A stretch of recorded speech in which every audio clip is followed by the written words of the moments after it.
Kabaka Pyramid is part of the reggae revival movement happening right now. He graciously took time out of his busy UK tour to have a word with us. If you don't know about Kabaka Pyramid, his music is full of vibes, lyrics, and most of all a conscious message in every tune. Don't take it from me though. Let's have a little taste of it now.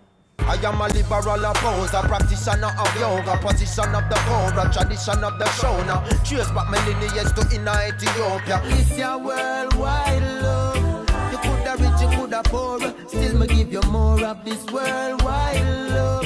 Okay. Nobody worry when the youths them a follow away. We not stick around for boost them economy. That's something they you call school is a fallacy. Pan all the teacher them a use psychology. So Kabaka, thank you very much for meeting us at Malcolm X Centre here in Bristol. Give thanks. I just want to start off by your name, Kabaka Pyramid. Can you just tell me a little bit about how that came about and, you know?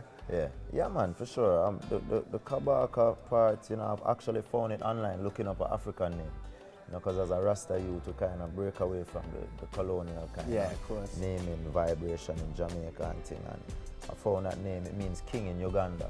Okay. You know, so I resonated with it and I felt the vibration from the name, you know what I mean? And at the time I was studying, you know, heavily into ancient Egypt, still am, you know what I mean, that culture. And the pyramid is very symbolic for me, you know what I mean? It means house of fire, so I'm like a fire sign, all of that. And yeah, it's a eternal structure, so that's how I want the music to be. And I just want to talk a little bit about the sort of your flow and your lyrics and all of that. Do you think that American hip-hop has kind of influenced you a little bit, or do you think that it's mainly like toasters and DJing from like the 80s and 90s in Jamaica? What do you think? Or do you think it's like a bit of both? Yeah, it's a bit of both, because hip-hop originated from that, from the toasting and, of DJing, course, you know what I mean? So, but for me, I love hip-hop. I grew up on hip-hop, you know what I mean? East Coast hip-hop, you know, so like Wu-Tang, like, you know, Nas, everybody loves Wu-Tang, Exactly, you know, so Biggie, you know, all of them, man, I grew up listening. Big Pun as some heavy lyricists, you know what I mean? No pun intended. But, I mean, you know, definitely hip-hop, heavy influence, you know. Okay, but also toasting and DJing as well. Of course, you can't go around that, you know what I mean? Like, Buju Banton, Sizzler, Cableton. Yeah, because you did, you had tunes with Chronix and Sizzler as well, didn't you? Of course. Do you think off the top of your head, regardless of where they came from, what kind of music they do, do you think you could give me your 3 top artists of all time, regardless if they're from the US, Jamaica, wherever? Do you think you could give me that? All right. Kind of put you on the spot, but let me see. I mean, dead or alive, dead or alive, doesn't matter. Definitely Sizzler. Yeah. You know. I agree with you on that one. Hip-hop wise, I'm a big Common fan. I have to say Common. You know what I mean? Big fan of Common. And you could probably throw in, like, just for the legendary status, you have to throw in Peter Tosh. You know what I mean? How do you think, like, because obviously Bob Marley was kind of like the more sort of conscious, peace, that sort of thing, but Peter Tosh was more the military kind of side. Do you think which one would you kind of sort of resonate with more? Definitely Peter. Definitely Peter. You think you're more the military, khaki suit kind of man? Yeah, man, for sure. That's how I've been since high school. You know what I mean? We're always some militant youths and we have a big crew rolling around with and, you know, keep up trouble and always rebelling against everything. You know what I mean? So definitely Peter. I mean, his music is more, he's a stepping razor, so his music cuts at you, you know what I mean? Like, that's a good Bob is Bob is more feel-good music but with a deep message. You know what I mean? So definitely Peter.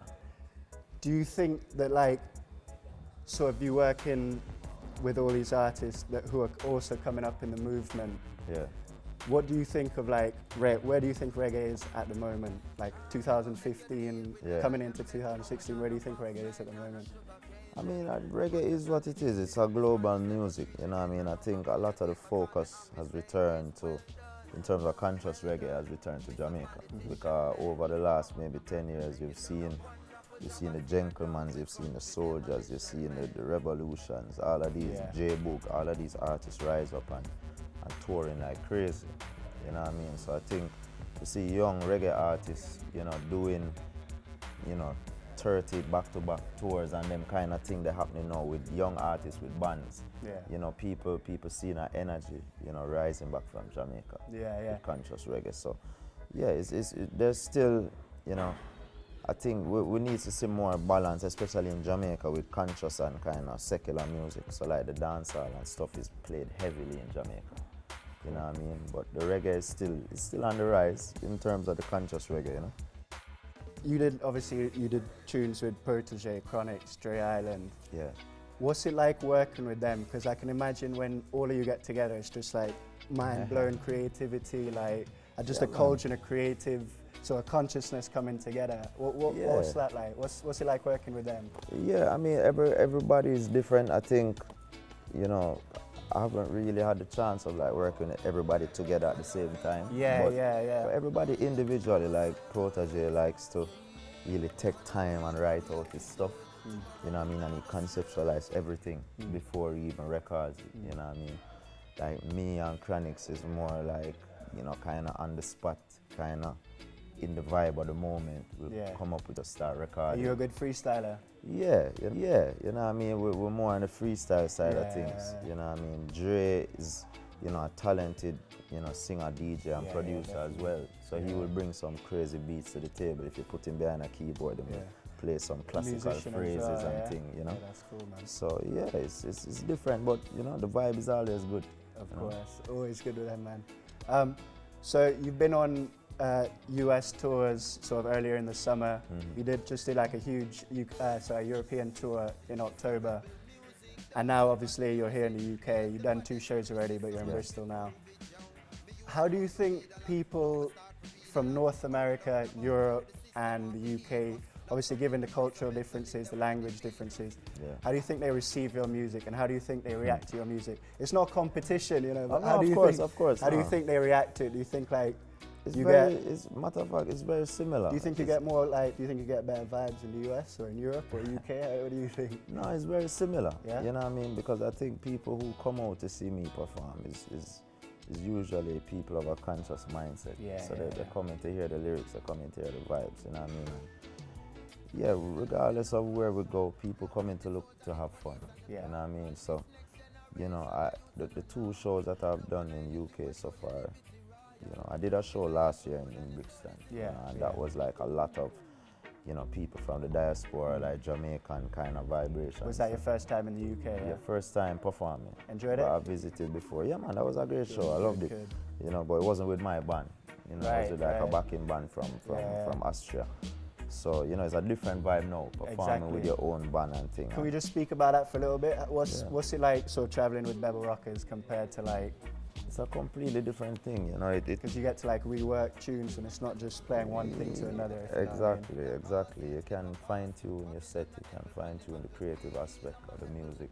You can present the music in the way you want to, and you can have as many rehearsals as needed back home before we touch the road. So it's not like you have a limited time to just get the basics.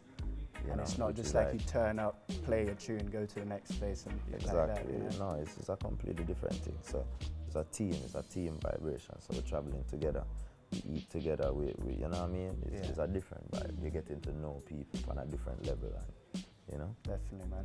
And I heard that you're a little bit of a producer, engineer. Can the world look out for anything with Kabaka's name on it, like a track with Kabaka's name on it, as opposed to like the song, if you know what I mean? Yeah, man, for sure. I've produced 2 songs for our artist, Coro Fire. Okay. Who is, you know what I mean, the next artist we're pushing from Bebel Rock, which is our label. So I've done, you know, production for him, and I've produced songs on my first EP as well. Nice. You know what I mean? So which songs did you produce?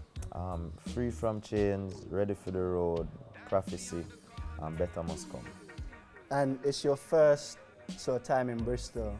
Yeah, first time. Have you had any time to go outside and, you know, check the city out, or do you kind of, is your schedule kind of quite strict that you have to literally just come in? We basically came straight to the venue, and then we went to look for some food. So I went to a nice vegan restaurant. Nice. So got some good food, and we just came back here, you know. Everything changed for me at the same time, you know. I was eating meat, I was, you know what I mean, of a Christian, you know, Western mindset, and then, you know, basically Sizzler's music came along and just changed my life. You So Rastafari, the diet change, all of that, the philosophical Did it all come view. as one, or was it like it step, was step, all, step, it was step? all at the same time, really, and that's cool. the same time when I started making music too. That's good, man. Well, Kabaka Pyramid, thank you for speaking to me. Yeah, man, give thanks. And I'm going to be here tonight to enjoy the show. Yeah, man. And yeah, good luck with everything else, man. Good luck on the rest of your tour in London and in Birmingham. Give thanks. And the rest of, obviously, when you go back to Jamaica and everything else that you do. Yeah, man. Bless, man. Big up everybody in Bristol. Bristol, we're there tonight. Enough love. Haile Selassie are the leader, they on the battlefield, yeah. Humble as a lamb, me just a follow the procedure. Rastaman a healer, beast get trample on the heel, yeah. Me bust up every seal where them seal, yeah. Read a couple chapter, then reflect up on the factor, them focus on the acronym, to open up my chakra.